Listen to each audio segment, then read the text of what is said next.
Hi, everybody. I'm Tim McNiff. The NSC Super Rink is thrilled to announce that the 2022 All-American Girls Tournament is celebrating 30 years of girls hockey. As such, each month we're going to be introducing you to one of Minnesota's greatest female players. So watch our Facebook page to meet these ice icons. And we're going to continue our series today by introducing you to Minnesota legend Winny Brodt-Brown. Winny is a defender for your Minnesota Whitecaps. Winny, always great to see you, and thank you for joining us. Yeah, thanks for having me. We're here to talk about the 30-year anniversary of the All-American Girls Tournament in Blaine. And I was going to say, before the pandemic, more than 60 teams, more than 1,000 girls, all girls. But in talking to you about this, you were there for the very first one. Yeah, and it's hard to believe it was 30 years ago, but that was my first experience playing girls hockey as well, on top of playing in this tournament for just girls. So for that experience, that was awesome for me because I was playing boys hockey in Roseville, and the Thoroughbreds had called me to ask if I wanted to play in this tournament, and then to go in this tournament and play against college teams that I remember playing was like Brown and Dartmouth, and it was like an eye-opener, life-changing, tournament for me because I was like, I can continue to play hockey in college. And, being from Minnesota, I never thought that because we didn't have the college programs here yet. So the girls don't know that. They've grown up thinking that this is always an opportunity. You played in that game against those college teams. You went in the locker room, you got out of your uniform, you took off your skates, you walked out the door, and what happened? Yeah, and there was college coaches, and I was like, what? This is wild.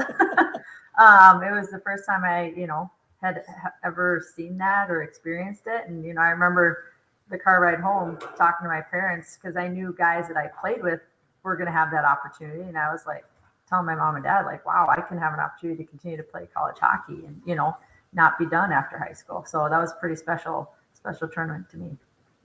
And that's exactly what happened. So now we have this tournament. As I said, before pandemic, 60 teams, more than 1,000 girls. You were kind enough to come out there a couple of years ago and be a celebrity out there enjoying that.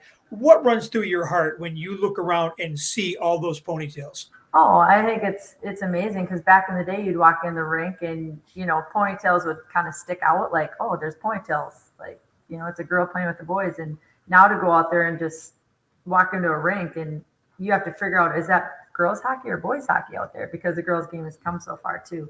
So to be able to see those girls running around with their girlfriends and, going to, have dinners or lunches together and just, the camaraderie that these girls are able to have that, myself and girls that played boys hockey didn't have. And just the ability, like I always tell people I was more of a defensive D when I was playing boys hockey. And then, playing in that tournament with the Thoroughbreds, I then became an offensive D in the women's game. So for me, it was fun because it's a lot more fun to be an offensive D. And you did it well, too. Hockey was a part of the family that you grew up in. It remains at the forefront of your life. You still play professionally, and it's your business. So knowing that not every one of these girls is going to get that from what they were playing in these tournaments or playing youth hockey, what would you still hope that they would get from the experience of playing in a tournament like the All-American Girls? I think it's the experience that you remember these memories off the ice with your teammates. And, you have lifelong friends that you're calling when you get older and, leaning on them, or, you have kids and you're calling them about certain programs or situations. And I always tell girls, like, you play hockey because you love it and it's an opportunity to play. And wherever the game takes you is where it's going to take you. And, at the end of the day, I just tell the girls, I go, it's a great game to be a part of. I go, you can give back by coaching. You can stay coaching your whole life. You can play your whole life. You can be a referee. You can manage your kids' teams. And I always laugh, but I go, I'm going to be the only mom that can go into a score clock and be like, yeah, I'll do the score clock. Because that is one of the most, like, and I don't care if you're a guy or a girl, like, doing the score clock is not easy and it can be stressful. So it just,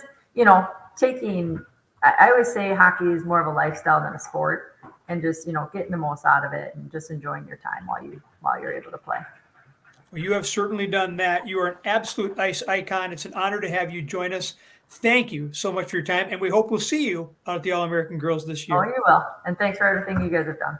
You're the absolute best. There she is, Winny BrodtBrown, ice icon. Thank you for watching, and we can't wait to see you either. Remember, it's the 30th All-American Girls Hockey Tournament. It is happening November 11th through the 13th, 2022 at the NSC Super Rink. Would it be anywhere else? I think not. We'll see you then.